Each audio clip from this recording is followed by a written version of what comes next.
L'Amérique peut-elle survivre à une invasion massive?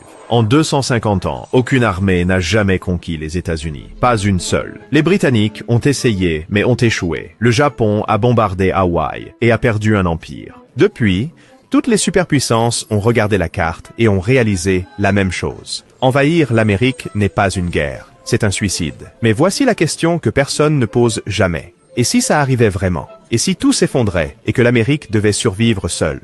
Les États-Unis pourraient-ils survivre à une invasion de grande envergure? Non pas sur les écrans, mais bien dans la réalité? Et à quoi ressemblerait réellement cette guerre?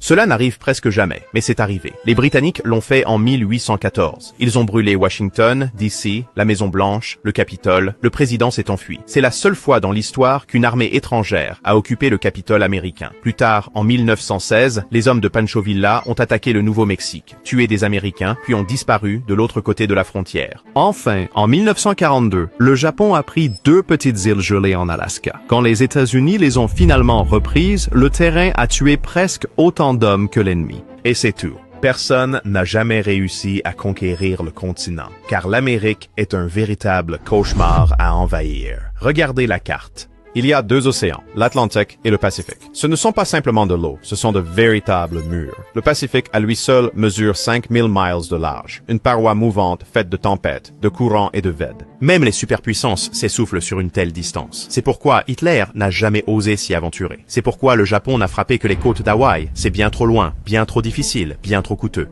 Pendant la Seconde Guerre mondiale, quand les États-Unis ont tenté l'inverse, en envahissant à travers le Pacifique, il a fallu 3 ans, des dizaines de milliers de navires et des villes flottantes entières de carburant. C'est dire à quel point une invasion transocéanique est vraiment impossible. Même les armées modernes connaissent les chiffres. Un seul groupe aéronaval brûle des millions de litres de carburant par semaine. Traverser 8000 km, cela implique des semaines entières d'exposition aux satellites et aux sous-marins. Mais imaginons que quelqu'un y soit parvenu d'une manière ou d'une autre, au-delà de ces vastes océans, une terre attend, bâtie comme une véritable forteresse, non pas par des généraux, mais bien par la géologie elle-même. Imaginez une flotte ennemie atteignant enfin le nord-ouest Pacifique. Ils s'attendraient à des plages, mais ils trouveraient des falaises. La péninsule olympique s'élève presque à pic de l'océan. Pas de terrain plat, pas de zone de débarquement facile. Les tempêtes s'abattent sur la côte comme de l'artillerie. La pluie ne s'arrête jamais. Dans certains endroits, il tombe 12 pieds par an. Ce n'est pas la météo, c'est la guerre. Le littoral lui-même riposte.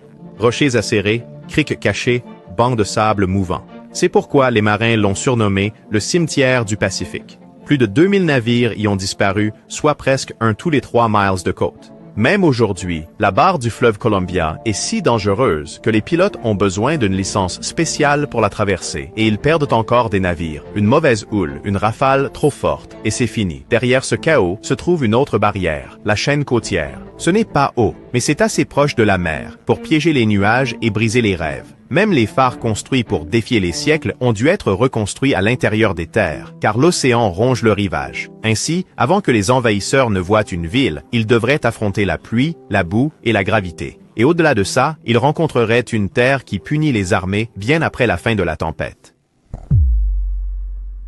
Admettons qu'ils parviennent d'une manière ou d'une autre à atterrir. Maintenant, le véritable ennemi se présente, le continent lui-même.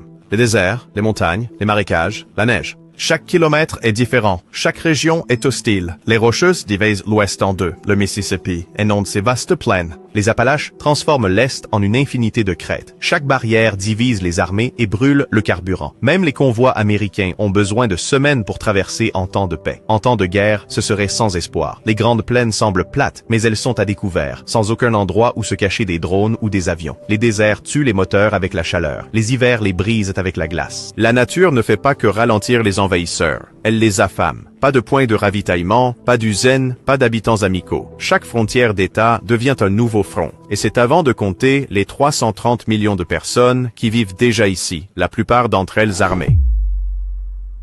Voici quelque chose qu'aucun envahisseur ne voudrait entendre. L'Amérique possède plus d'armes que d'habitants. 390 millions d'armes à feu, soit 120 pour chaque 100 citoyens. Ce n'est pas une armée. Ce sont 50 millions de miles potentiels. Du Maine au Montana, du Texas à l'Alaska, chaque foyer pourrait être une forteresse. Il y a 15 millions de chasseurs agréés, plus que la plupart des armées nationales. C'est pourquoi l'amiral japonais Yamamoto aurait dit « Nous ne pourrions jamais envahir l'Amérique ». Derrière chaque brin d'herbe, il y a une arme. Même si l'armée américaine reculait, la population, elle, ne le ferait pas. Ils connaissent leur terrain. Ils stockent des munitions comme des provisions d'hiver. Cela deviendrait la plus grande guerre de guérilla de l'histoire humaine. L'Afghanistan a saigné à blanc des superpuissances, avec quelques centaines de milliers de fusils. L'Amérique se battrait avec des centaines de millions. Mais même s'en approcher assez pour le tester est presque impossible, car le ciel voit tout.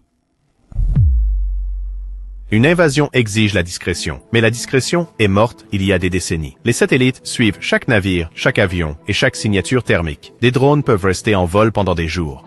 Le radar balaie les deux océans. En 1991, les satellites américains ont repéré des chars cachés sous le sable. Aujourd'hui, ils peuvent lire les plaques d'immatriculation depuis l'orbite. Une flotte traversant le Pacifique serait une traînée lumineuse de métal repérée des semaines avant son départ. Et une fois repérée, elle serait interceptée par porte-avions, sous-marins et bombardiers bien avant Hawaï. On ne peut pas infiltrer une invasion sur une planète couverte de capteurs. Ainsi, au lieu de s'infiltrer, les ennemis cherchent un raccourci pour briser l'Amérique de l'intérieur avant que quiconque n'atterrisse. Si quelqu'un espère un jour envahir, ils commenceront par le numérique. Des cyberattaques, détruire le réseau électrique, faire s'effondrer la bourse, brouiller le GPS et les systèmes de trafic aérien. Une seule impulsion électromagnétique et les voitures s'arrêtent, les avions chutent, le courant disparaît. Soudain, l'Amérique du 21e siècle redevient celle du 19e. Puis vient la désinformation. Fausses nouvelles, fausse indignation, faux ennemis. Transformer les voisins en rivaux. Détourner l'attention du pays pendant que vous avancez vos pions. C'est le nouveau plan d'invasion. Car diviser 330 millions d'esprits est plus facile que de traverser 8000 km d'océan. Et si ça échoue, les seules cartes restantes sont celles de l'apocalypse. Des armes destinées à tout anéantir, pas à gagner quoi que ce soit.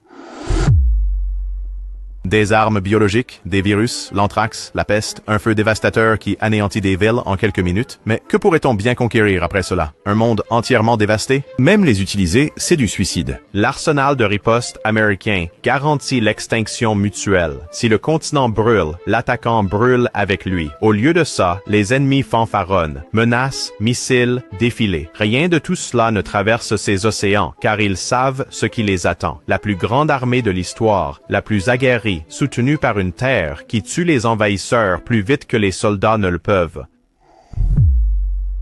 La Russie, ils ne peuvent même pas tenir l'Ukraine. La Chine, une armée énorme, mais aucun combat depuis 79. Pendant ce temps, l'Amérique a combattu pendant un siècle.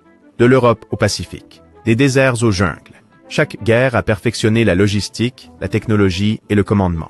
La marine navigue avec 11 porte-avions. Le reste du monde combiné en a la moitié. L'armée de l'air peut frapper n'importe où sur Terre en quelques heures. Chaque État américain a sa garde nationale qui connaît chaque pont, chaque route secondaire.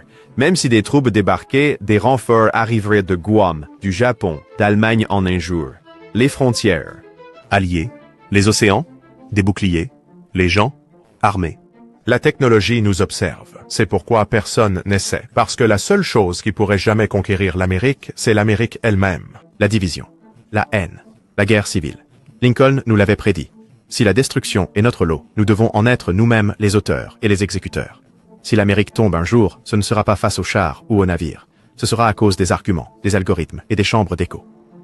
Alors, une puissance étrangère pourrait-elle envahir les USA? Il pourrait essayer. Mais ce serait le pari le plus sanglant de l'histoire. Les océans engloutiraient des flottes. Les frappes aériennes incendieraient des convois. Les civils se battraient dans les rues. Peut-être qu'une ville brûlerait.